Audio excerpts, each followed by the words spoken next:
বান্দা চাইলে কিছুই হয় না, আল্লাহ চাইলে সব।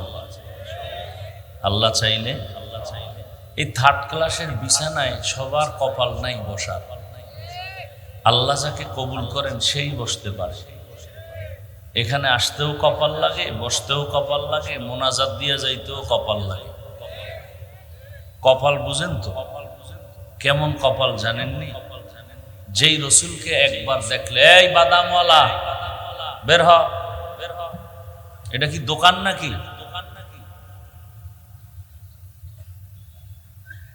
কি আপনাদের বাদাম খাইলে পেট ভরবে? তুই বেয়াদবি কেন এই কোরআনের বাগানে?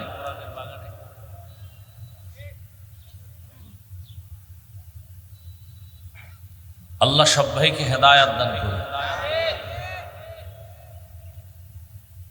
কোরআনের বয়ান শুনবেন দিল খুলে, আল্লাহর মহব্বতে। সেখানে খাওয়ার চাহিদা থাকলে ঢুকছেন কেন? এখানে খাওয়ার জন্য দোকানওয়ালার আপনাদের ডাকতেছে, সেখানে চলে যান। আপনার মতো বহু পাগল সেখানে ঘুরতেছে, ওর অজ দরকার নেই। আসছে বাড়ির থেকে অজের নাম নিয়ে ঘুরবে মার্কেটে আর করবে তাজা তাজা কবিরা গুলো। কারণ ওখানে খাওয়ানো আছে, অজও আছে, লেডিসও আছে। এখানে তো এতগুলো নাই, সেখানে সব আছে। বয়ানও শুনবে, বিড়িও টানবে, লেডিসও দেখবে, খাওয়ানো চলবে। এই জন্য বলতেছি কপাল। এই বেহেশতের প্যান্ডেলে বসতে কপাল লাগে। যেই রসুলকে একবার দেখলে মহব্বতে জাহান্নামের আগুন হারাম। যেই রসুলকে তাকায় দেখলেই পেটের এক সপ্তাহের ক্ষুধা নিবারণ হয়ে যায়। সেই রসুলকে 13 বছর দেখার পরে, বয়ান শোনার পরে কালেমা পড়ে না। কত বড় নিকৃষ্ট বেঈমান হলে এমন কপাল হয়? এর নাম কপাল। এত বড় বেঈমানের নাম জানেন আপনারা? কি নাম? আবু জাহাল। আবু জাহলুন। আবু জেহেল না, জাহলুন শব্দ, আবু জাহাল। এই আবু জাহাল কালেমা পড়লো না, 13 বছর রসুলকে দেখলো, এক দস্তরখানে খাইল। অন্যদিকে 27 বছরের একটা যুবক ছেলে তরবারি নিয়ে যায় রসুলকে জবাই করবে। কয় বছরে? 27 বছরের সন্তান রসুলকে জবাই করার জন্য তরবারি নিয়ে যায়। রসুলকে দেখা মাত্র তরবারি ফেলে কালেমা পড়ে ফেলে। এর নাম কপাল। এর নাম কি? 27 বছরের যুবকের নাম জানেন? কি নাম? এই প্যান্ডেলে 2 কোয়ালিটির মানুষই আছে। আবু জাহালওয়ালা, কপালওয়ালারাও আছে। যে বয়ান শুনবে কপাল খুলবে না। ওমরওয়ালা কপালের লোক এখানে জীবন ভর গুনাহ করছে। হঠাৎ একটা কথা দিলে ধাক্কা দিছে, আস্তে কান্না করে বলবে, আর জীবনে দাড়ি কাটবো না, আর নামাজ ছাড়বো না, আর কারো উপরে জুলুম করবো না। আল্লাহ সবাইকে কবুল করে। ওলামায়ে হযরত দীর্ঘ সময় আলোচনা করেছেন। আল্লাহ পাক আমাদেরকে এখানে আসার বসার তৌফিক দিয়েছেন কে? আর একবার শুকর আদায় করেন আলহামদুলিল্লাহ। দরুদ ও সালাম সৈয়দুল মুরসালিন রাহমাতুল লিল আলামিন শফিউল মুজনিবিন খাতামুন নবিয়্যিন সৈয়দুস সাকালাইন ইমামুল মুরসালিন হযরত মুহাম্মদুর রাসূলুল্লাহ সাল্লাল্লাহু আলাইহি ওয়া আলিহি ওয়াসাল্লামের উপর। সর্বোপরি সকল যাদের অক্লান্ত পরিশ্রমের মাধ্যমে আজ সুন্দর আয়োজন, সময় পরামর্শ অর্থ দিয়ে দোয়া করে উপস্থিত হয়ে মাইক লাইট প্যান্ডেলের ব্যবস্থাপনার মাধ্যমে সহযোগিতা যারা করেছেন, প্রত্যেককেই আল্লাহ পাক খেদমতের বরকতে দুনিয়াতে শান্তি, পরকালে মুক্তির ব্যবস্থা করে দিন। ওলামায়ে হযরত যারা আলোচনা করেছেন, সকল কথাগুলো সবাইকে সহি তরিকায় আমল করার তৌফিক দান করেন। ওলামায়ে কেরামের ইজ্জতকে আল্লাহ বেশি বেশি বাড়ায় দেন। আলেমের ইজ্জত বাড়ালে আপনাদের কিছুটা সমস্যা না? আলেমের ইজ্জত বাড়বে এবং কেউ কমানোর ফিকির করবেন না, এবং কারো সামনে যেন কোনো আলেমের ইজ্জত নষ্ট করতে কেউ না পারে সেই সাপোর্ট দিবেন, চেষ্টা করবেন। কারণ আলেম আছে তো ইসলাম আছে। আলেমদের কারণেই তো আল্লাহকে চিনলাম, কালেমা শিখলাম, নামাজ শিখলাম, রোজা শিখলাম। আজকে এক শ্রেণীর মানুষ সে আলেমের বিরুদ্ধে কথা বলতে পারলেই খুশি, আলেমের অপমান করতে পারলেই খুশি, আদব কায়দার কোনো চিন্তাই থাকে না। অথচ আলেম এরা ওয়ারাসাতুল আম্বিয়া, রসুলের ওয়ারিস। আমি সব মাহফিলে একটা ওয়াদা করাচ্ছি, আপনাদেরকেও সে ওয়াদাটা করাতে চাই। বাবার সাথে সন্তানের অনেক তর্ক বিতর্ক হয় কি হয় না? তার ব্যাখ্যা কি বা মানি কি যে বাবারে কেউ গালি দিবে সন্তান চুপ থাকবে? হ্যাঁ, বরং কলারটা ধরে বলবে, এই বেয়াদব, বাবার সাথে আমার দূরত্ব বা তর্ক বিতর্ক যাই হোক না কেন, সে তো আমার বাবা। হ্যাঁ, বাবারে অপমান করবি তোর চামড়া তুলে ফেলবে। ঠিক আপনাদের মধ্যে অনেক আল্লাহর বান্দা আছেন, ঠিক মতো নামাজ পড়তে পারেন না, রোজা রাখতে পারেন না, দাড়ি রাখতে পারেন না, পর্দা করতে পারেন না, আছেন না? এ বিষয়ে আপনাকে আমি বুঝাতে আসছি। এর একটাই পথ, বুঝাবো, ওয়াজের মাধ্যমে আপনাকে বুঝাবো শান্তভাবে, শালীন ভাষায়। কিন্তু আপনি ওয়াদা করবেন এইটা যে আমি নামাজ পড়ি না ঠিক, রোজা রাখি না ঠিক, দাড়ি রাখি না ঠিক, কিন্তু আমার জীবনের মূল ইসলাম, জীবনের মূল কোরআন হাদিস, আল্লাহ এবং রসুল। আমি নামাজ না পড়লে কি হবে, কিন্তু আল্লাহকে, ইসলামকে, কোরআনকে কেউ অপমান করবে, এটা বরদাস্ত করবে না। এই ওয়াদাটা করেন। কেউ যদি ইসলাম নিয়ে আঙ্গুল তুলি, ওর কলারটা ধরে বলবেন, এই রাধুনির বাচ্চা। কির বাচ্চা? বেশি কঠিন গালির দরকার নেই, এটা গালি না, একটা সুন্দর কথা। রাধুনির, আমাগো মা সবাই রাধুনি, রান্না করে না, কথা বলেন না? হ্যাঁ, এভাবে বলবেন, এই রাধুনির বাচ্চা, আমি নামাজ পড়ি না, রোজা রাখি না ঠিক, কিন্তু আমার ইসলাম জীবনের মূল, আমি মুসলমান। আমার সামনে কোনো আলেম, কোনো ইসলাম, রসুল, কোরআন হাদিসের অপমান করবি, তো চামড়া না তুলা পর্যন্ত আমি তোকে ছাড়ব না। পারবেন এ ওয়াদা করতে? তাহলে এই জমিনে কোনো মায়ের সন্তান আর কোনোদিন আলেমের দিকে চোখ তুলে কথা বলতে পারবে না। ভয় পাইতেছেন, এই তো। কিসের ভয়? আপনি এদেশের নাগরিক না? আপনি চোর, ডাকাত, দুর্নীতিবাজ, খুনি, ধর্ষক, ভয় পান কেন?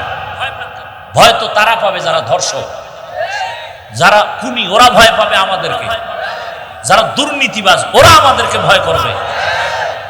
ওরা কথা বলার আগে বিসমিল্লাহ বলবে, অনুমতি নিবে আমাদের। এত ভয় কেন? সব এক মজবুত থাকবেন। আমি এদেশের বৈধ এবং পিওর নাগরিক, আমি চোর না, ডাকাত না। অতএব চোর ডাকাতরা কথা বলার আগে আমার অনুমতি নিতে হবে। আমি বুক ফুলায় চলবো। কোনো চোর, কোনো ডাকাত, কোনো দুর্নীতিবাজ, কোনো খুনি, কোনো ধর্ষক বুক ফুলায় চলতে পারবে না, কারণ ও অপরাধী, ও আসামি, ও জেলখানার আসামি, ও এদেশের অপদার্থ নাগরিক। অতএব ওর অধিকার নাই, আমার অধিকার আছে কথা বলা। সাহস রাখেন বুকে, এত ভয় পান কেন? দেশ আমার, এ দেশকে নাপাক করতে দিব না। যারা নাপাক করবে ওরা চোরের মতো থাকবে চুপচাপ। আর ইসলাম নিয়ে কথা বললে আর দেরি নেই। এই ভাই, ডিস্টার্ব করেন না। ইসলাম নিয়ে কথা বললে আর কোনো বরদাস্ত করা যাবে? আল্লাহ বুঝার তৌফিক দান করে। আমার সবকিছুর মূলে ইসলাম, আমার সবকিছুর মূলে কি? আমি কোনো দলের পক্ষে বিপক্ষে বলছি? আমি মূল ইসলামকে ঠিক রেখে কথা বলতেছি। আবার ইসলামের বিরুদ্ধে কথা বললে কোনো সার নেই। এখানে যারা নামাজ পড়েন না, একটু আগেই বলছে আপনাকে আমি বুঝাবো, কিন্তু কেউ যদি বলেন নামাজ পছন্দ করি না, তাই আর ছাড় দেওয়া যাবে। কারণ নামাজ না পড়া আর পছন্দ না করা এক না। যে নামাজ পড়ে না সে মুমিন, যে নামাজ পছন্দ করে না সে বেঈমান।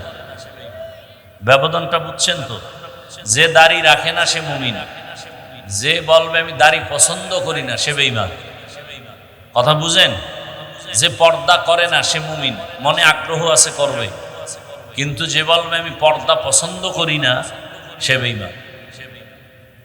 তাহলে পছন্দ করি না ওয়ালাদেরকে সাইজ করতে হবে। প্রস্তুত থাকেন। আপনারা স্বাধীন করছেন জুলাই স্বাধীন না, খুব সাকসেস। হ্যাঁ, জুলাই স্বাধীন সাকসেস হলে বাবার সামনে মেয়েকে উলঙ্গ করে ধর্ষণ করা হলো কেন? এখন আর আওয়াজ নেই না? আপনারা ওই দলের লোক? জুলাই স্বাধীন যদি সাকসেস হয়, কমপ্লিট কামিয়াব হয়, সফল হয়, তাহলে স্বামীর সামনে স্ত্রীকে উলঙ্গ করে ধর্ষণ করা হলো কেন? জাগার নাম আমি বললাম না। পাথর দিয়ে মানুষ মারা হলো কেন? ব্যবসায়ীর দোকানে হামলা চলে কেন? বোঝা গেল স্বাধীন সাকসেস না।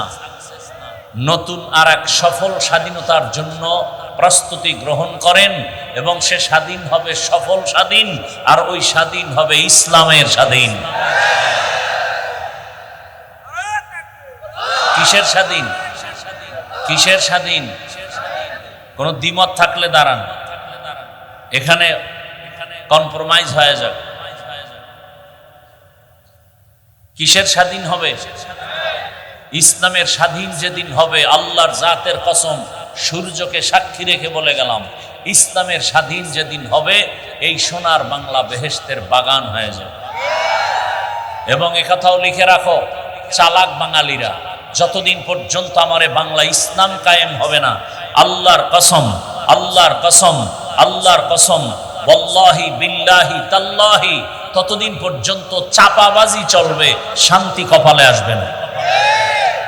চাপাবাজি চলতেছে না এখন, শুধু শুধু চাপাবাজি চলতেছে, কোনো শান্তি নেই। আল্লাহ হেদায়াত দান করুন। শান্তির একমাত্র ঠিকানার নাম ইসলাম। আব্রাহাম লিঙ্কনের গণতন্ত্র শান্তি দিতে পারবে না, পারে নাই। পারলে বিল্ডিং থুইয়া জঙ্গলে পালায় কেন? কথা বলেন না কেন? শান্তি দিতে পারলে দেশ ছেড়ে পালাবে কেন? ঘর থেকে বাগানে ঘুরবে কেন? গণতন্ত্র শান্তির ঠিকানা নয়, মাও সেতুনের আদর্শ শান্তির ঠিকানা নয়, লেনিন কার্ল মার্ক্সের আদর্শ শান্তির ঠিকানা নয়। আল্লাহকে সাক্ষী রেখে বলছি, নিঃসন্দেহে ওভার 100 কনফার্ম হয়ে বলছি, ইসলাম ছাড়া, মদিনার আদর্শ ছাড়া শান্তির কোনো পথ নাই। জ্বলন্ত প্রমাণ কি? মহামারী করোনায় আপনাদের চোখে আঙ্গুল দিয়ে দেখায় গেছে, স্কুল বন্ধ, কলেজ বন্ধ, চাকরি বন্ধ, ফ্যাক্টরি বন্ধ, গাড়ি বন্ধ, দোকান বন্ধ, কোরআনের মাদ্রাসা বন্ধ হয় নাই। বাবার করোনা, ছেলে কাছে যায় না, ট্রিপল মাস্ক লাগাইছে কুলাঙ্গার। বাবা মরেই গেছে করোনায়, লাশের পাশেও যায় না, মরার ভয়। সেই সময় শত শত লাশ আমার দেশের টুপিওয়ালারা নিজেদের কাঁধে নিয়েছেন, গোসল করায়া, কাফন পরায়া, জানাজা পরায়া কবরে রাখছেন। একটা টুপিওয়ালাও করোনায় মরে নাই। এর নাম ইসলাম। এদেশের পিওর মানুষ আমরা টুপিওয়ালারা, আর সব চান্দাবাজ আর ধান্দাবাজ। আপনাদের আপন উলামায়ে কেরাম ছাড়া কেউ নাই, সব স্বার্থপর, সব স্বার্থপর। স্বার্থে আঘাত লাগবে, বলবে ওকে মাইনাস করে দাও। কি এখন মানুষ মারতে কি দুশ্মন লাগে? আপনার দলের লোক যথেষ্ট, ভাগে কম পড়বে, গভীর রাতে মিটিং করে বলবে ওকে মাইনাস করে দাও। বলে কেমনে? বলে ছুরি নাই। বলে হ্যাঁ। কত টাকা লাগবে? বলে একজন ব্যক্তিকে মাইনাস করতে 20,000 টাকা লাগবে। একজন মানুষকে জবাই করে বিদায় করতে কয় হাজার টাকা? 20,000 টাকা লাগবে। টোকাইরে দিলেই মাইনাস করে দিই। তাহলে কেমন দল করেন যে স্বার্থে আঘাত লাগলে দল থেকেই নাম কাটবেন, আপনাকে দুনিয়ার থেকে বিদায় করে দিন। এই দলের পেছনে দৌড়ান, সব কিছু বাদ দিয়া আল্লাহকে আপন বানান, সব ঠিক হয়ে যায়।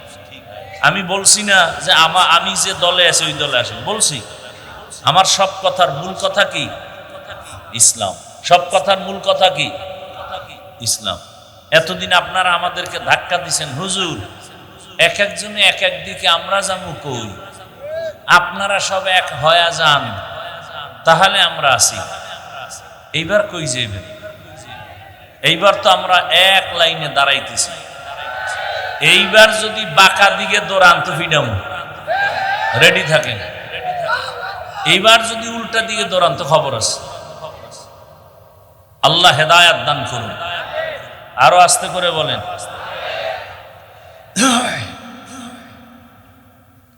আমি আপনাদের দোয়ার পাশাপাশি সংক্ষেপ আলোচনার জন্য যে আয়াত ও হাদিস পড়েছি তরজমাটা বলে নেই। এতক্ষণ যে কথা বললাম এগুলো কি কোনো প্রয়োজন না? আল্লাহ বলেন, ইয়া আইয়ুহাল্লাযীনা আমানুত্তাকুল্লাহ ওয়া কুনু মা'আস সাদিকিন। হে দুনিয়ার মুমিন, তোমরা আমি আল্লাহকে ভয় করো, তাকওয়া অর্জন। আমার প্রিয় বান্দা যারা সত্যবাদী এদের বন্ধু হয়ে থাকো। নবীজি বলেন, আল বারাকাতু মা'a আকাবিরিকুম। তোমাদের জীবনের বরকত সমূহ নিহিত আছে, ঢুকানো আছে তোমাদের মুরব্বী আল্লাহওয়ালা যারা, এদের মধ্যে তোমাদের জন্য বরকত। আল্লাহওয়ালা যে জমিনে আসবে, জমিন বরকতপূর্ণ হয়। আল্লাহর প্রিয় বান্দা, রসুলের ওয়ারিস, আল্লাহওয়ালা আলেম, তাকওয়াওয়ালা যে রাস্তা দিয়ে হেঁটে যাবে ওর পার্শ্বের কবরের আযাব মাফ হয়ে যাবে। হাদিস শরীফে আছে, ওই আল্লাহওয়ালার মোলাকাতের জন্য যদি কেউ ঘর থেকে রওনা হয়ে আসে, আল্লাহ পাক প্রত্যেকের পাশে ৭০,০০০ রহমতের ফেরেশতা দিয়া কাফেলা বানায়া দেন। দাম আছে না নাই? আল বারাকাতু মা'a আকাবিরিকুম। তোমাদের আকাবির, তোমাদের মুরব্বী যারা, আল্লাহওয়ালা মুত্তাকি যারা, এদের মধ্যে তোমাদের জন্য বরকত ঢুকানো। এদের পিছনে যাও, এদের নজরের মধ্যে বরকত। এরা দোয়া করলে আল্লাহ পাক কবুল করবেন। কেমন কবুল করবেন? নবীজি হাদিসে বলেন, লাউ আকসামা আলাল্লাহ লা আবাররা। এরা যদি কঠোর ভাবে আল্লাহকে বলেন, আল্লাহ এটা চাই, আল্লাহ বলেন আমি এটা দিয়েই দিব। কারণ আমার কাছে তো ফেরেশতারা প্রিয় না, জিনেরা প্রিয় না, আমার কাছে কলিজার প্রিয় মানুষ। আবার ওই মানুষের মধ্যে যারা আমার মোহাব্বতের, এরা আমার আরো প্রিয়। তো ওরা চাইলে ওদের দিব না, কারে দিব? কি গর্তের পিপিলিকারে যদি দেই, জঙ্গলের হাজারো প্রাণীর খানা যদি আমি দেই, সমুদ্রের মধ্যে হাজারো মাছের খানা কে দেন? আল্লাহ যদি ওদের দান করেন, আল্লাহর প্রিয় তো ওরা না, আমরা আল্লাহর প্রিয়। আল্লাহ আমাদের কেন দিবেন না? আসলে তো দিছিলেন, আমরা নিতে পারিনি। প্রতিদিন সন্ধ্যাবেলা আসমান থেকে বৃষ্টির মতো হালুয়া পড়তো জমিনে, আর ছোট ছোট পাখি বুনা হয়ে পড়তো। মান্না সালোয়া। মুসা নবীর আল্লাহ কইছিলেন, এই বনি ইসরাইল কিন্তু চালাক, আজকে যে খানা দিছি এটা যেন পুরা খাইয়া ফেলায়, রাইখা না দেয়, কালকে আর দিব না। ঠিকই ওরা কিছু খাইয়া খায়, ওরে মজা, পুরাটা খাইস না, কালকে খামো। যখন রেখে দিছে, পরের দিন থেকে আসমানের খানা বন্ধ। মায়ার নবী বলেন, বনি ইসরাইলরা যদি চালাকি না করত, কিয়ামত পর্যন্ত আমার উম্মতেরাও আসমানের ডাইরেক্ট খানা পাইতো। এরপরও কিন্তু কিছু কিছু বিশেষ বান্দা বান্দিকে আল্লাহ কুদরতি খানা দিছেন। বিশেষ বান্দাদেরকে আল্লাহ দেন। ঘরের মধ্যে কোনো খানা নাই, মশলা নাই, আল্লাহর কাছে তাহাজ্জুদে কান্না করেছেন। ঘুম থেকে উঠা দেখেন ঘরের দরওয়াজায় মশলা রেডি, খানা রেডি। আল্লাহ তো ডাইরেক্ট দিবেন না, কোন একটা ব্যবস্থার মাধ্যমে দিবেন। মাদ্রাসায় চাল নাই, ডাল নাই, কিচ্ছু নাই, খানা নাই। হুজুরে পেরেশান হয়ে গেলেন, ছাত্রদের নিয়ে দোয়া করলেন, তাহাজ্জুদে কান্না করলেন। সকালবেলা খানার আগ টাইমে ফজরের পর এক ট্রাক চাউল মাদ্রাসার সামনে হাজির। ট্রাক থেকে একটা লোক নাইমা বলে, হুজুর আমি গত রাত্রে স্বপ্ন দেখি আমার আব্বার কবরে আগুন জ্বলে। কে যেন আমাকে বলে মাদ্রাসায় দান করো, ছাত্রদের খানা দাও। আমার টাকার অভাব নাই, আমি চাল নিয়ে আসছি, এই দুপুরের খানার জন্য কি লাগবে? বলে গোশত এত কেজি। বলে সব আসতেছে, মশলা আসতেছে। 1 মাস 2 মাস 3 মাসের চাল আমি এক ট্রাকে পুরা দিয়ে দিলাম। রিজিকের মালিক কে? না গ্রামীণ ব্যাংক? কে? আল্লাহ রিজিক দিবেন। কিন্তু আমরা আল্লাহর কাছে চাই না, বান্দার কাছে এত পরিমাণ চাই, এর অর্ধেক যদি আল্লাহর কাছে চাইতাম, চাওয়ার মতো। কিসের মতো? চাওয়ার মতো লাগবে তো, আউলা জাউলা চাইলে হবে? আপনাদের এই এলাকায় চেয়ারম্যান এখানে মনে করেন হাঁটতেছে, কথার কথা, এবার যদি কলারটা ধরে ওখানে চেয়ারম্যান, আমার ভোট পাইছো না, কহ কাছে 50 কেজি চাউল দাও, এখন দিবে? বলবে তোর বাড়ি শুদ্ধ জ্বালায় নি, বেদবি করলি কেন? বলে তাহলে কেমনে চাইলে পাবো? কয় নিয়ম আছে, আমার অফিসে যাও, পিএস এর সাথে দরখাস্ত দাও, নিয়ম অনুসারে যদি চাও আমি তোমাকে 50 কেজি না 50 বস্তা চাউলের ব্যবস্থা করব। আল্লাহ কয় আমার কাছে চাওয়ার মতো চাও, চাওয়ার জন্য দুইটা পুঁজি লাগবে, এক পুঁজির নাম ধৈর্য, আর এক পুঁজির নাম হলো নামাজ। ইয়া আইয়ুহাল্লাযীনা আমানুস্তাঈনু বিস-সাবরি ওয়াস-সালাহ ইন্নাল্লাহা মা'আস-সাবিরিন।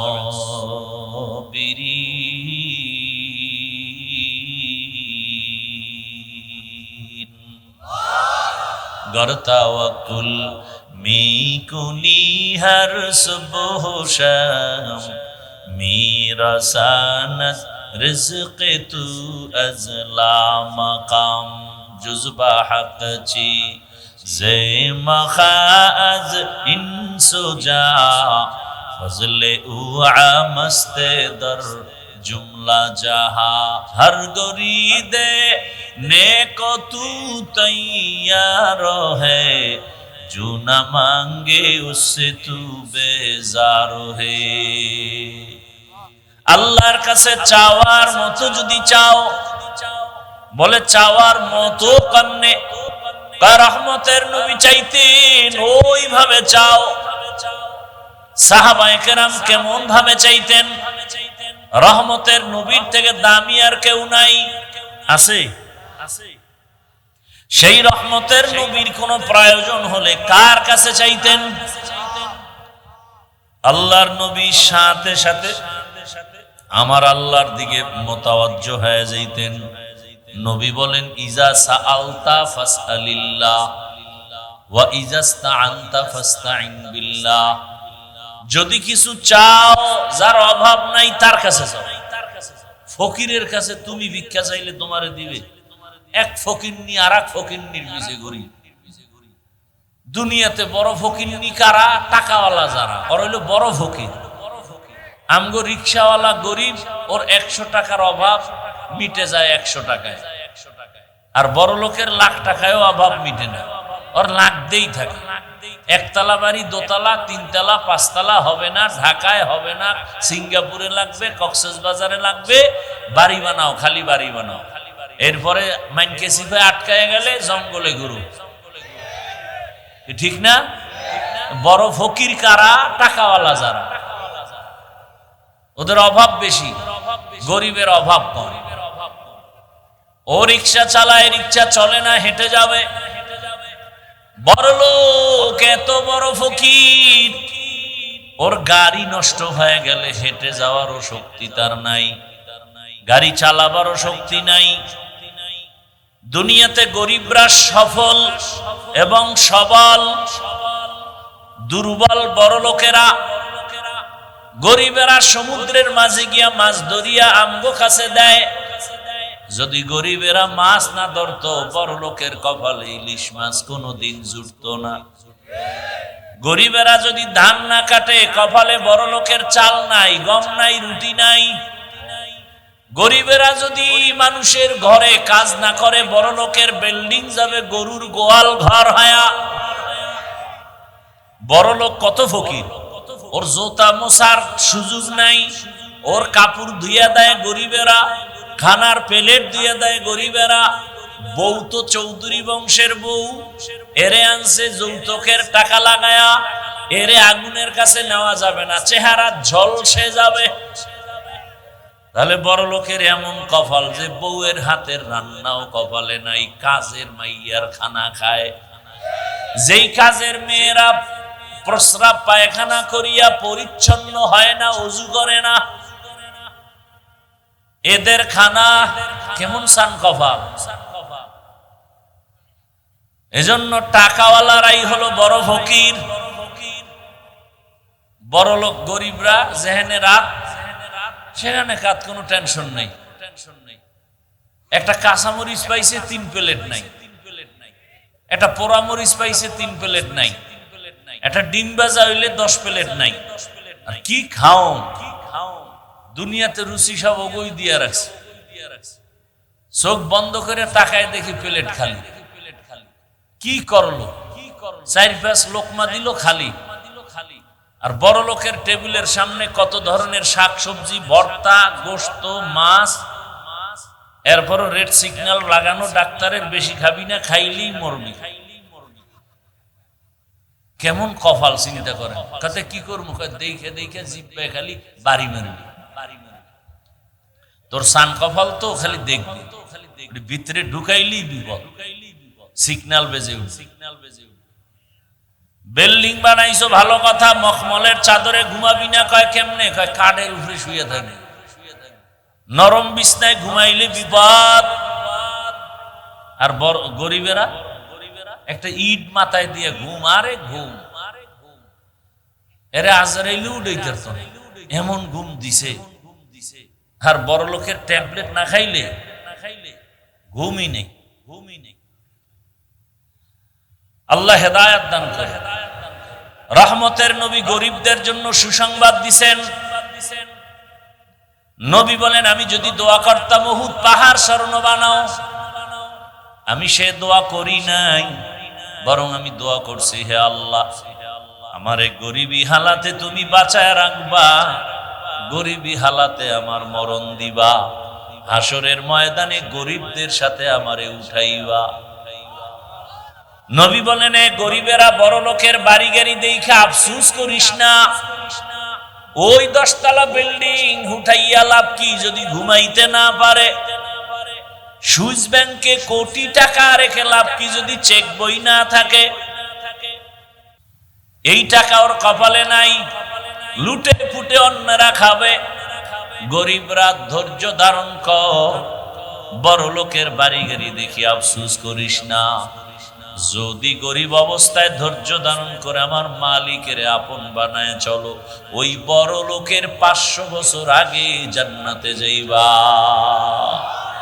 আতিনা ফি দারে দুনিয়া না হাসান, আতিনা ফি দারে উকবা না হাসান, ইয়া গিয়াসাল মুস্তাগীসিন ইহদিনা লিফতিখারা বিল উলুমি ওয়াল গিনা। দুনিয়ার সবাই ফকির, ধনী কে? জোরে বলেন। আল্লাহ কেমন ধনী, যার কোনো অভাব। আর দুনিয়াতে যত বড় ধনী তার তত বড় অভাব। ইয়া আইয়ুহান নাস আনতুমুল ফুকারাউ ইলাল্লাহ ওয়াল্লাহু হুয়াল গানিয়্যুল হামিদ।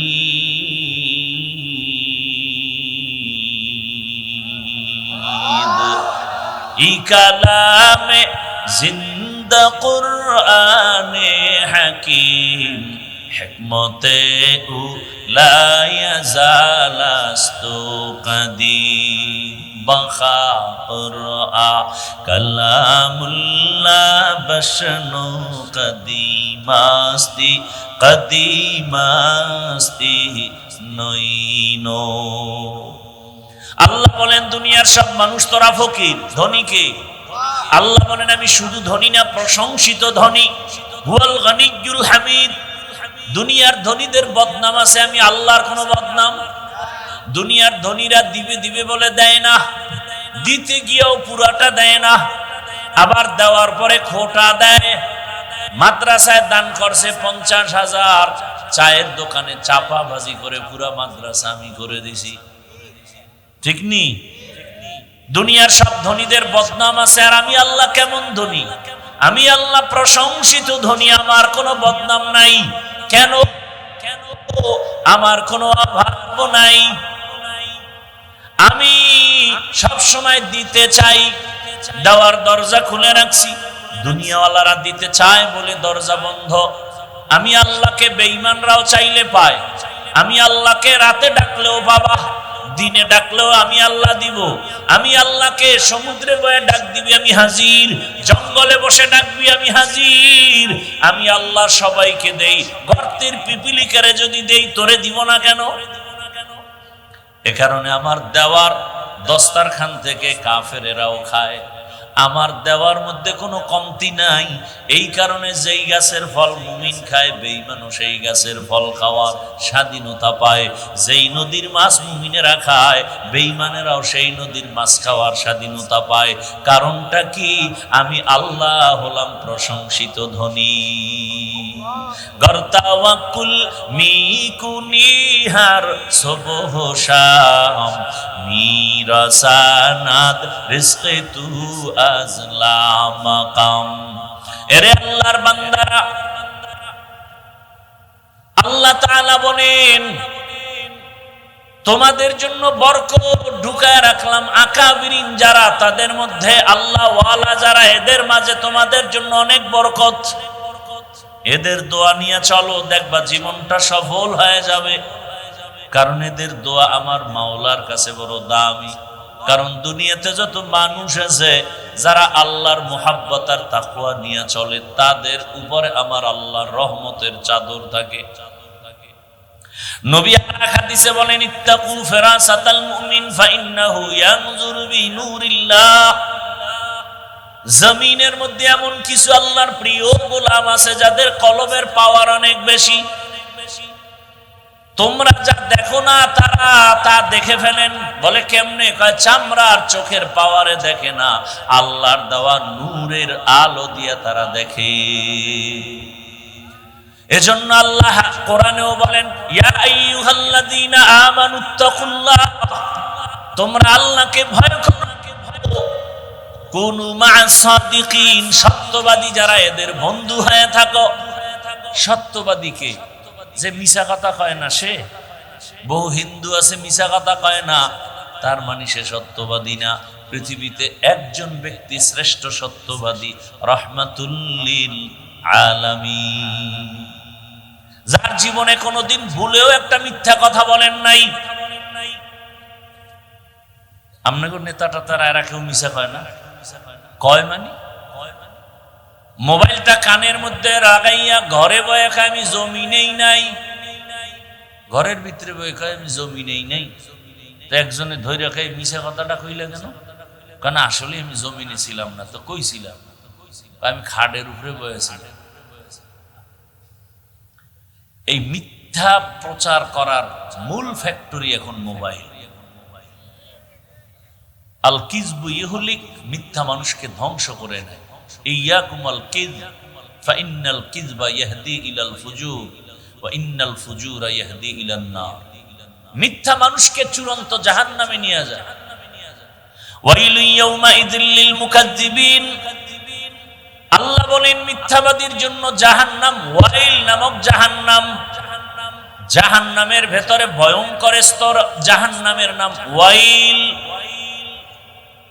ওয়াইল নামক জাহান্নাম নামাজি মুসল্লির জন্য ওয়াইল নামক জাহান্নাম। আরাইতাল্লাযী ইউকাযযিবু বিদ্দীন ফাযালিকাল্লাযী ইয়াদউল ইয়াতীম ওয়া লা ইয়াহুদ্দু আলা তাআমিল মিসকিন। এরপরে কি? ফাওয়াইলুল লিল মুসাল্লিন, নামাজি মুসল্লির জন্য ওয়াইল নামক জাহান্নাম। এবার বুঝেন কি নামাজ পড়েন।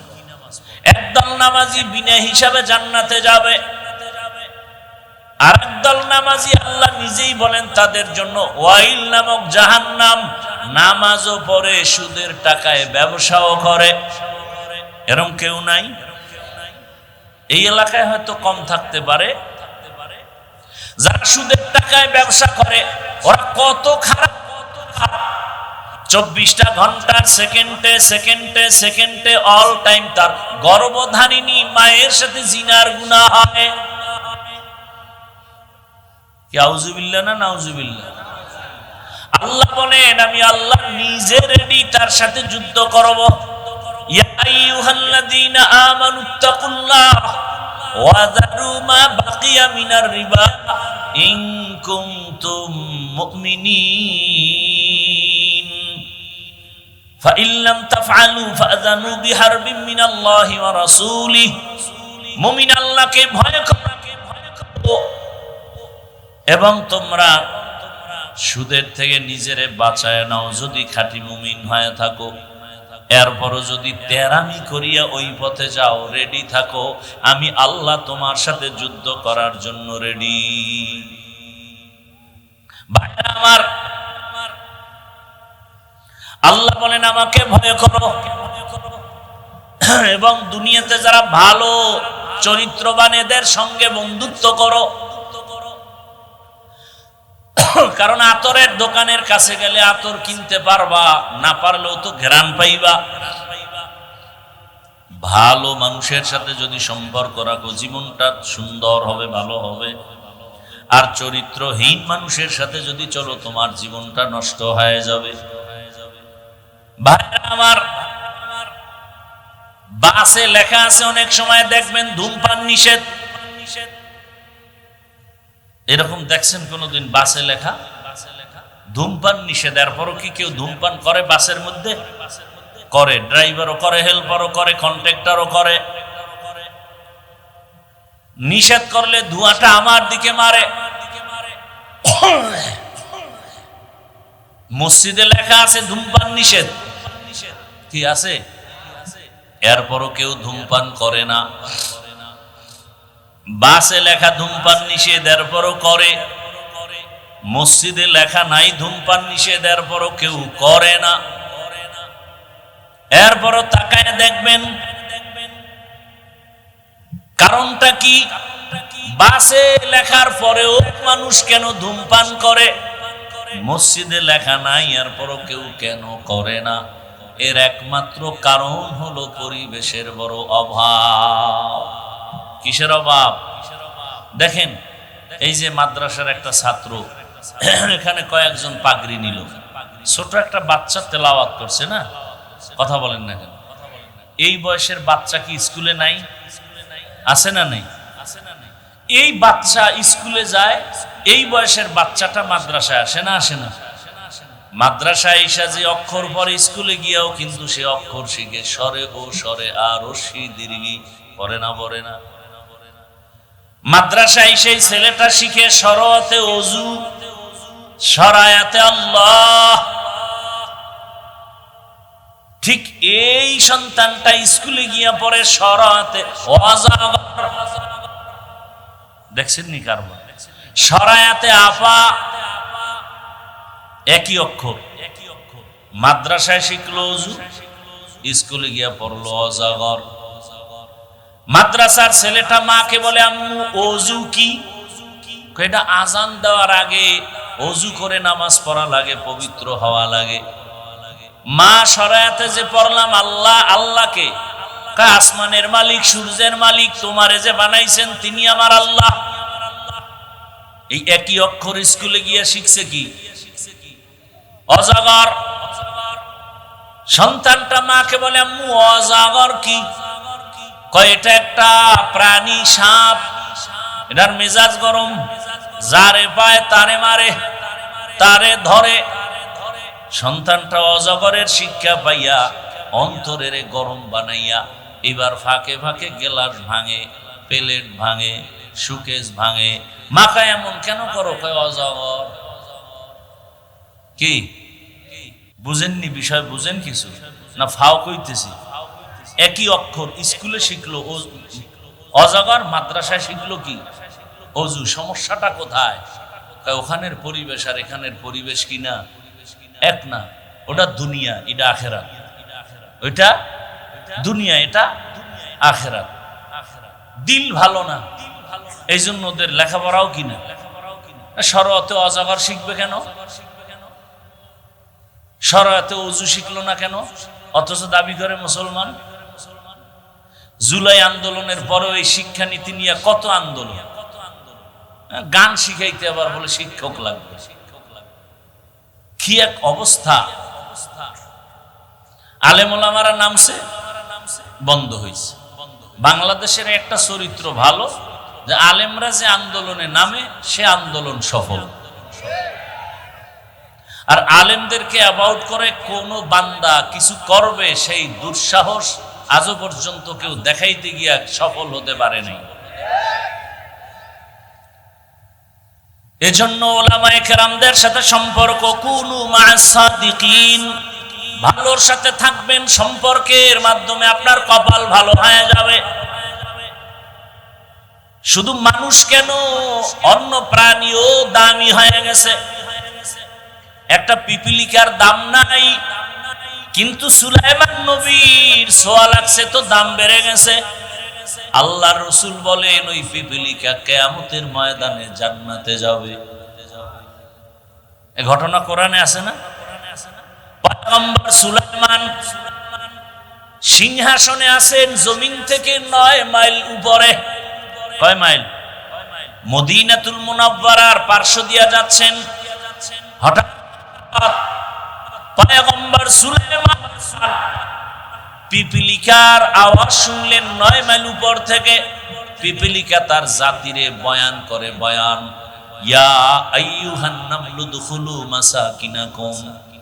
সুলাইমান নবী শুইনাই বলেন ফাতাবাসসামা, মুস্কি হাসলেন আর বললেন, এই সিংহাসন জমিনে ল্যান্ড করো। জমিনে ল্যান্ড করলো। সুলাইমান পয়গম্বর পরিষদের সবাইকে, জিন্নাতেরা আছে, অন্যান্য প্রাণী আছে, শোনায় পিপিলিকার সুন্দর মজার বয়ান শুনছি, তোরা শোন। একটা পিপিলিকা তার জাতি ভাইরে সতর্ক করে, তাড়াতাড়ি বাসার মধ্যে নিরাপদে ঢুইকা যা, সুলাইমানের সৈন্যবাহিনী যদি আসে বিপদ আসবে, তাড়াতাড়ি নিরাপদে যাও। একটা পিপিলিকার লিডার তার জাতি ভাইয়ের ক্ষতি করতে দেয় না। আরে জাতি, আজকে মানুষ ওই আশরাফুল মখলুকত, মানুষের জবাই করে, অন্তরে কোনো মায়া লাগে না। কোরআনে বলে রাজনীতি নাই। সুলাইমান বিলকিসের ঘটনা আমারে দাও, শুনাই, আর তোমরা বাংলা কোরআন ধরো। আল্লাহর কসম, রাজনীতি কি, কেন, কত প্রকার, শুধু এই ঘটনা দিয়ে শিখায় যাবে। তুমি আমার আল্লাহর কোরআনটাকে দুর্বল মনে করেছো? আমার আল্লাহর কোরআন, আমার ইসলাম এত দুর্বল না। সব নীতি ইসলামে আছে, রাষ্ট্রনীতি থাকবে না এমন দুর্বল ইসলাম তো আমার আল্লাহ দেন নাই। রাষ্ট্রনীতি না, আমার পিপিলিকার ঘটনা নবী শুনাইতেছেন। সুলাইমান নবীর ঘটনা ঝামেলা ঘটাইছে হুদহুদ নামের পাখি। নামাজের সময় ওযু করবেন, নামাজ আদায় করবেন, পানির প্রয়োজন। অচেনা পথে কোথায় পানি পাবে, পানির দায়িত্ব হুদহুদের দিয়া রাখছে। হুদহুদ পাখি নাকটা পানি মাটিতে লাগাইলেই বলতে পারতো এখানে পানি আছে। হুদহুদ পাখি পানির খবর দিলে নবী সুলাইমান বলতো, জিনেরা মাটি খনন করে পানি উঠা, ওযু করব, নামাজ পড়ব। সময় হয়ে গেছে নামাজের, ওযু করব, পানি দরকার। হুদহুদ দেখো, নবী তাকায় দেখে হুদহুদ রে দেখা যায় না। আরেকটা রাজনীতির পয়েন্ট, সুলাইমান নবী হুদহুদ রে না পাইয়া কি বললেন, এই একটা পয়েন্ট। সুলাইমান নবী বললেন, মা লিয়া লা আরাল হুদহুদ, আমি সুলাইমানের কি হলো, হুদহুদ রে দেখি না কেন। একটা পয়েন্ট, বিশাল পয়েন্ট। কি পয়েন্ট? সুলাইমান নবী বলে নাই হুদহুদের কি হলো দেখি না কেন। সুলাইমান কয়, আমার কি হলো, হুদহুদ রে দেখি না কেন। আমার কোন অপরাধে হুদহুদ আমাকে থেকে চলে গেল কিনা। শিক্ষা দিলেন মূলনীতি, মানুষ নিজের দোষ দেখো। আমি হাফিজুর রহমানের কি দোষ হলো যে আমার সন্তানের শান্তি নাই? আমার কোন অন্যায় হয়ে গেল যে আমার ঘরে অশান্তি? আমি হাফিজুর রহমানের কি হয়ে গেল, কোন গুনার কারণে আমার সমাজে অশান্তি, আমার রাষ্ট্রের মধ্যে অশান্তি, আমার কথা মানুষ কেন শুনে না, আমার ইমাম, আমি ইমামের কি হলো যে মসজিদে মুসল্লি আসে না। সব এমপি, সব মন্ত্রী, সব ডাক্তার, প্রফেসর, সব এসপিডিসি যদি চিন্তা করত আমার কোন অপরাধের কারণে সমাজে অশান্তি, এই চিন্তা কইরা যদি নিজেকে মালামাত করত, নিজেরে সংশোধন করত, সোনার বাংলায় র্যাব আর্মির বেতের বাড়ি লাগতো না, পুরা দেশটা বেহেশতের বাগান হতো। এজন্যই শুরুতে বলেছি, ইসলাম যতদিনে জমিনে কায়েম হবে না, আল্লাহর কসম ততদিন পর্যন্ত জমিনে শান্তি আসবে না। ইসলাম হলো একমাত্র শান্তির ঠিকানা। তো একটা পিপিলিকার সম্পর্ক সুলাইমানের সাথে হওয়ার কারণে নবী বলেন কিয়ামতের ময়দানে পিপিলিকা জান্নাতে যাবে। পিপিলিকা জান্নাতে গেলেও কি না গেলেও কি, তা যাবে কেন? আল্লাহ বুঝায় যে ভালোর সাথে থাকলে যে ভালো হওয়া যায়, এটা প্রমাণ দিতেছে। একটা গাভী জান্নাতে যাবে, আল্লাহর কাছে ওই পিপিলিকার দাম কেমন, কর নামে সূরা নাজিল করে দিছে। সূরার নাম কি? পিপিলিকার নামে সূরা, গাভীটার নামে সূরা, নাম কি? সূরা বাকারা। গাভীটা এত দাম, কিয়ামতের ময়দানে রহমতের নবী বলেন এই গাভী জান্নাতে যাবে। এত দাম হলো কেন? ও গাভীটা আল্লাহ স্বর্ণ দিয়ে বানাইছে। মূসা নবীর সাথে সম্পর্কের কারণে দাম বেড়ে গেছে। দুনিয়াতে এক বড় বেঈমান আপনারা সবাই চিনেন, নাম হলো ফেরাউন। জানা থাকলে বলেন ওর স্ত্রীর নাম কি? আসিয়া কি জাহান্নামী? এত বড় বেঈমানের ঘরে থেকে আসিয়া কত দামি হয়ে গেল। রহমতের নবী বলেন কিয়ামতের ময়দানে আসিয়ার সাথে আমি মুহাম্মদের বিবাহ হবে। কিয়ামতের কঠিন দিনে জান্নাতের একটা দরওয়াজা খুলে ফেরেশতারা 4 জন নারীকে ডাকবে, আসো, তোমাদের কোনো হিসাব নাই, তাড়াতাড়ি জান্নাতের যে কোনো দরজা দিয়ে ঢুকে যাও। কয়জন নারীকে ডাকবে? 4 জন। এর মধ্যে একজন হলো আসিয়া। অথচ ফেরাউনের ঘরে থাইকা এত ক্ষমতা, এত টাকা, সবকিছু লাথি মেরে আল্লাহকে আপন বানায় নিছে। এত বড় বেঈমানের ঘরে আসিয়া আল্লাহরে পাইলো কোন সূত্রে? একটা সূত্র লাগবে না? ওই ঘটনার মূলে কে? পয়গম্বর মূসা। মূসা নবীরে ছোটবেলা লালন পালন করছে না? সৎসঙ্গে স্বর্গবাস, অসৎসঙ্গে সর্বনাশ। ভালোর সাথে সম্পর্ক, এই কারণে আসিয়াকে আল্লাহ পাক এত দামি বানায় দিলেন। কিয়ামতের ময়দানে 4 জন নারীর মধ্যে আসিয়া হবে একজন, যাকে বিনা হিসাবে জান্নাতে ডাকা হবে। ও পর্দার আড়ালের আম্মা জানেরা, বোনেরা, এত বড় বেঈমান ফেরাউনের ঘরে আসিয়া আমার আল্লাহকে যদি আপন করে নিতে পারেন, আপনার স্বামী তো ফেরাউন না, ফেরাউনের ওই কাতারেই নাই, বরং কত স্বামী। আপনি মা যদি নামাজ আদায় করেন, স্বামী গর্ব করে যে আমি বেনামাজি হলো, আমার স্ত্রী বড় ভালো 5 ওয়াক্ত নামাজ পড়ে। এরে আম্মা জানে কারণে আপনাদের এত সম্মান। আপনারা তো যদিও খাদিজা না, আয়েশা না, তবে তাদের মতোই তো নারী। এই যে স্টেজের মধ্যে 5-7টা সন্তানের মাথায় পাগড়ি দিলাম, এরা কোরআনের হাফেজ। একটা ছোট বাচ্চার তেলাওয়াত মুমিনের দিলটাকে আকৃষ্ট করে ফেলেছে, এত সুন্দর তেলাওয়াত। আজকে খবর নিয়ে দেখেন, এই হাফেজদের মা বাবার মতো ঈদের আনন্দে আর কেউ নেই।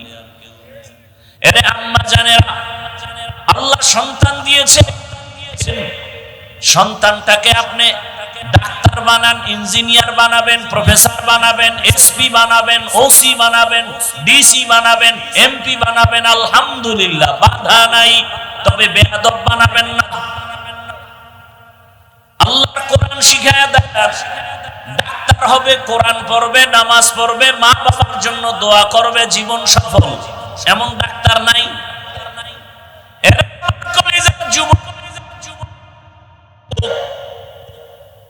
তোমার লাইনের জেনারেল যুবক আছে, স্কুলে পড়ে, কলেজে পড়ে, নামাজও পড়ে নাই। তোর কপালটা এত খারাপ কেন? তোমার কপালে কার বরদোয়া লাগছে যে তুমি পড়তে পারো না?